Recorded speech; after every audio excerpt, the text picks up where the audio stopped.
ஒரு பொண்ணுக்கு இல்ல பையனுக்கு மொத்தமா ஒரு 4 பேர் 5 பேர் இருந்துச்சுன்னா ஓகே. எது ரீதியா சார் வாழ்க்கை போகும்? இல்ல 4 பேர் 5 பேர் இருக்கிறதுல எனக்கு உடன்பாடு இல்ல. ஆக்சுவலா எனக்கு 2 பேர் வச்சு கூப்பிடுறதுல எனக்கு பெரிய உடன்பாடு கிடையாது. ஓகேங்களா? ஆனா வந்து பேரு வந்து லென்த்தா வைக்கிறதுல வந்து என்ன ஒரு விஷயம் இருக்குன்னா, அது பழைய காலத்துல வந்து வெறும் பேர் கிடையாது. அது வந்து குலத்துக்கான அடையாள சொல். குலம்னா நான் அந்த ஜாதி அத பத்தி பேசல.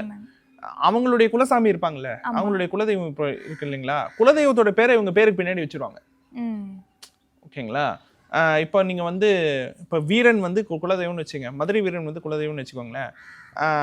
ஆகாஷ்னு பேர் வச்சிருப்பாரு, பக்கத்துல வீரன் வச்சிருப்பாங்க.